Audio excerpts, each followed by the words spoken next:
오늘 제가 작은 도움을 드릴 수 있을 것 같아요. 바로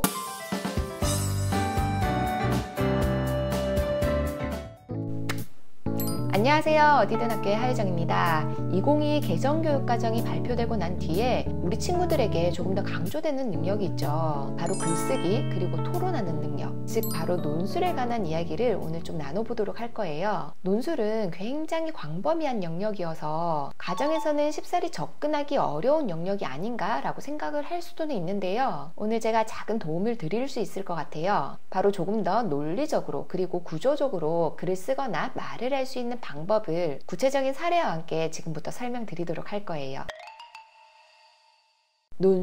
논술은 어떤 것에 대해서 자신의 의견을 조금 더 논리적으로 서술하는 건데, 이 서술한다는 것은 말로 서술할 수도 있고 글로 써서 서술을 할 수도 있어요. 즉 설득하는 말하기나 주장하는 글쓰기와 같은 영역이 여기 논술에 해당될 수 있겠죠. 좁은 의미로요. 그래서 말하기나 쓰기 영역에 조금 포커스가 맞춰져 있기 때문에 초등교육과정 안에서는 국어과에 해당해서 학습하도록 되어 있지만, 사실 전 교과, 국어뿐만 아니라 수학, 사회, 도덕 이런 영역까지 논술의 범위는 확장될 수 있어요. 그 주제가 사회, 정치, 과학, 문화까지 이렇게 범위가 확장되더라도 어렵지 않을 수 있다는 거예요. 그래서 역사를 주제로 잡으면, 즉 논제로 잡으면 역사 논술이 되고, 또 책을 읽고 책에 대해서 여러 가지 생각이나 느낌을 적어본다든지 또는 토론을 해보면 독서 논술, 또는 신문을 활용해서 NI 활용 교육이라고 예전에 굉장히 많이 유행을 했었는데, 신문을 활용해서 시사 논술에 접근을 할 수도 있고, 또 말하는 도구가 영어면 영어 디베이트가 되는 거죠. 이렇게 이름을 붙이니까 굉장히 거창한 것 같잖아요. 하지만 그런 타이틀에 너무 불안해하실 필요 없어요. 누가 역사 논술 간다, 독서 토론 간다 이런 말에 괜히 걱정을 하거나 너무 휘둘릴 필요가 없다는 거예요. 이 학습이 절대로 어려운 부분이 아니기 때문에 가정에서도 충분히 할 수 있을 거예요. 먼저 간단하게 초등 수준 그리고 학교 안에서 우리 친구들이 하고 있는 그 논술의 범위는 어떻게 확장되냐면, 1, 2학년은 좋고 싫음의 감정 표현을 말이나 글로 표현하는 수준이에요. 그리고 쓴다면 자신이 겪은 일을 바탕으로 좋고 싫음, 감정을 표현하는 딱 그 정도. 그리고 3, 4학년이 되면 회의의 기본 규칙을 익혀서 이유를 들어가며, 즉 까닭을 들어가며 자신의 의견을 말하거나 글로 표현하는 거예요. 5, 6학년에서는 토의나 토론을 배우게 되는데요. 여러 의견 중에서 가장 합리적으로 의견을 도출해낸다든지 합의점을 찾는 거죠. 또 절차와 규칙에 따라서 토론 배틀을 하기도 해요. 자신의 주장을 뒷받침할 수 있는 강력한 근거들을 수집을 하는 과정도 있고요. 고학년 아이들이랑 토론을 하다 보면 마치 100분 토론처럼 아이들이 열띤 토론을 펼치기도 해요. 그래서 초등 저학년부터 고학년까지 이 과정은 논술의 범위가 점점 확장되는 과정이고요. 그렇다면 가정에서도 누구나 금방 쉽게 실천해보고 연습해볼 수 있는 방법이 바로 프렙 기법이에요. 앞글자만 따서 PREP라고 쓰는 거고요. 붙여서 프렙이라고 읽을 수 있어요. P는 포인트, R은 리즌, E는 example, 마지막 P는 포인트 어게인. 크게 4개의 단락으로 구성을 하는 거예요. 첫 번째 포인트에서는 뭐뭐 해야 한다, 반대로 뭐뭐 하지 말아야 한다, 내 생각은 이러이러하다, 나의 주장을 명확하게 박아놓는 거예요. 2갈씩 말하기의 가장 기본이죠. 누군가를 설득하고 또는 내 의견을 전달할 때 가장 효율적으로 말할 수 있는 방법 2갈씩 말하기. 특히 토론을 할 때 시간 제약이 있거든요. 1분 동안 말한다, 또는 3분 동안 주장을 펼친다. 이렇게 할 때 나의 주장을 앞쪽에다가 두고 강력하게 박아놓는 것이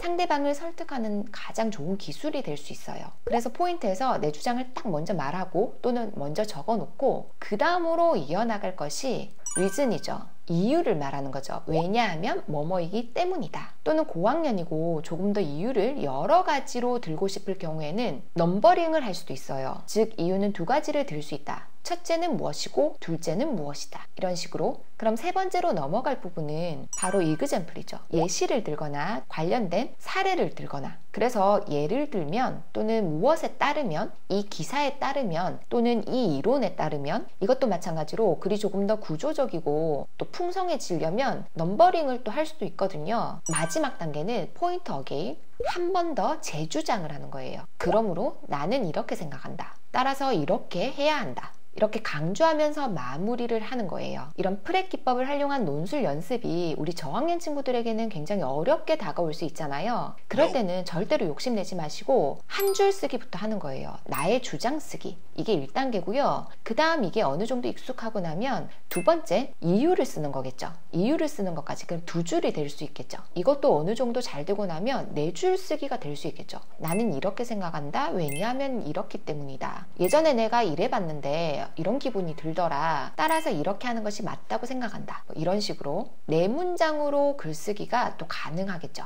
점점점 확장해 나가는 거예요. 그런데 또 쓰는 거 앞 단계에서 서로 대화로 이게 충분히 이루어지면 훨씬 더 좋아요. 일상생활에 매일같이 있는 아이가 뭐 막 사달라고 그러잖아요. 그러면 아이가 나 이거 갖고 싶어. 이유는 2가지야. 첫 번째 이유는 비슷한 장난감이 전혀 없기 때문이고, 또 다른 이유는 지난 생일 때 엄마가 이거 사준다고 약속을 했는데 엄마가 지키지 않았기 때문이지. 어쨌든 이런 일상생활에서도 아이가 뭔가 주장을 펼칠 때 근거를 들어서 이야기를 하는 것도 생활 속에서 너무 간단하게 실천해 볼 수 있는 그런 방법이에요. 이렇게 이유를 들어 말할 수 있는 게 익숙해지고 나면 그 다음은 근거를 들어서 말을 또 해보고 이렇게 단계를 확장해 나간다고 생각하시면 돼요. 처음부터 너무 어렵게 접근하시면 실패할 가능성이 커요. 중고학년, 특히 4학년 이상이 되면 조금 더 글이나 말을 고급지게 또 구조적으로 전달하면서 내 주장을 조금 더 강력하게 어필하기 위해서는 지금 말씀드리는 것을 꼭 기억하시면 좋을 것 같아요. 첫 번째는 최대한 문장은 간결하게 쓰거나 또 말하는 거예요. 나는 이렇게 생각하는데 이것도 괜찮은 것 같고 그랬더니 어떻게 되었고 어쩌고 저쩌고 여러 문장으로 끊어서 말할 수 있는 그런 긴 문장이라면 2-3문장으로 나누어서 적는 게 훨씬 더 전달력 있어요. 그리고 내가 쓰는 글이 조금 더 고급지게 보이려면 어휘력이 조금 풍부하면 좋거든요. 가장 쉽게 접근할 수 있는 것은 교과안에서 배운 그런 개념어들을 논술할 때 적절하게 사용하는 것도 굉장히 글이 간결하면서도 글이 수준 있어 보일 수 있어요. 그리고 쓰는 글의 양을 조금 더 늘리고 싶다 하는 경우에는 앞에 포인트 부분 그리고 마지막에 있는 포인트 부분 이 부분에 주장을 여러 차례 수차례 반복하는 것은 했던 말을 또 하고 하는 것과 비슷한 이치예요. 그러면 글이 지지부진해질 수 있거든요. 그런 것들은 삭제를 하고 중간에 리즌이나 이그젬플 이 부분에 사례를 조금 더 넣는다든지 이유를 하나 썼는데 2개를 쓴다든지 그런 부분에서 글의 양을 늘리는 게 맞아요. 그렇지만 글을 길게 쓰기 위해서 주장과 관련 없는 그런 근거나 사례를 드는 것은 더 마이너스 요인이 될 수 있겠죠.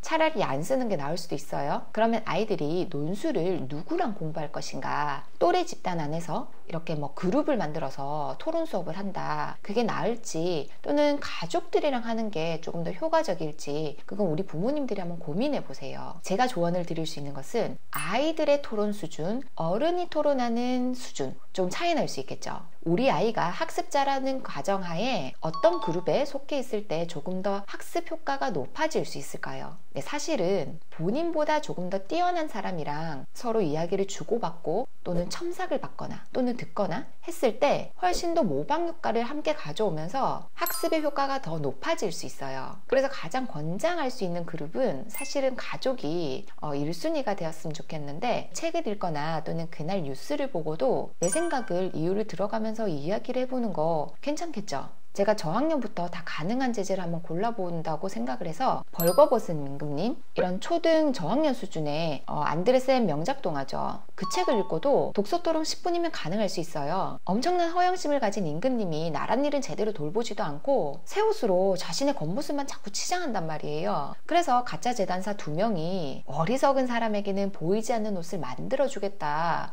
이렇게 속이죠. 그래서 결국 임금님은 보이지 않는 옷, 즉 벌거벗은 채로 행진을 하게 되고, 거리를 가득 메운 사람들이 저 옷이 안 보인다고 얘기를 하면 자신이 어리석다고 사람들이 알까봐 너도 나도 옷 멋있다고 막 칭찬할 때 어느 꾸밈없는 천사 같은 아기가 임금님이 벌거벗었다 라면서 소리쳐가지고 모든 사람들이 자신의 어리석음을 반성하게 되는 그런 내용이잖아요. 여기서 간단하게 논제를 하나 떠올려보면 이 두 재단사가 임금님과 많은 사람들을 속인 행동은 과연 바람직한가, 또는 바람직하다, 또는 다른 사람을 속인 행동은 바람직하지 않다 라는 주장을 펼칠 수가 있겠죠. 그런 P에서 아무리 임금님이 잘못을 했다고 하더라도 임금님을 속이는 것은 나쁜 행동이라고 생각한다. 그 다음 단계 R에서는 왜냐하면 사람을 속인 행동은 나쁜 행동이기 때문이다. 그 다음 단계 E로 넘어오면 근거나 예시를 들면 되겠죠. 임금님이 많은 사람들 앞에 이렇게 벌거벗은 채로 다닌 것은 인권이 무시되는 행동 중에 하나이다. 인권조례에 의하면 어쩌고 저쩌고 이런 식으로 조항을 들어서 이야기를 해볼 수도 있겠죠. 또는 저학년이면 나라면 이렇게 벌거벗은 채로 다니고 나면 수치심이 들어서 더 이상 어떻게 할 수가 없을 것 같다, 뭐 이런 내용. 마지막으로 포인트 어게인. 따라서 임금님이 나라를 잘못 다스렸다 하더라도 그렇게 속이는 행동을 하는 것은 나쁘다고 생각한다. 이렇게 마무리를 지을 수 있겠죠.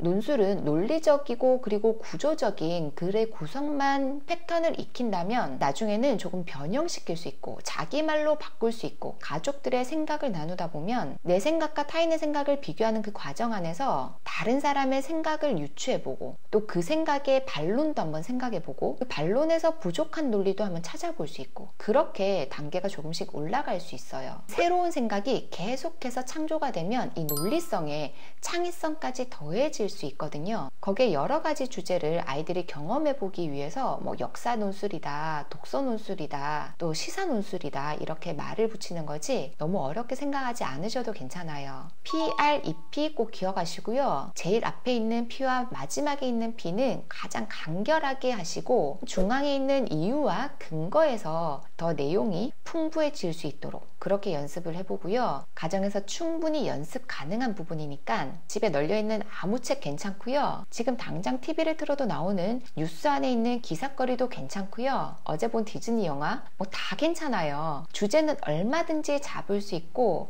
나의 생각 그리고 이유 근거, 내 주장만 하던 우리 친구에게 이유를 들어서 설명해 볼 수 있도록 조금 시간과 여유를 가지고 기다려 주시고 제가 말씀드린 구조화시키는 PREP 한번 생각해 보시고 오늘은 글쓰기 그렇게 어렵지 않으니까 가정에서도 충분히 할 수 있음을 알려드렸어요. 그럼 다음 시간에 또 뵙도록 할게요. 안녕.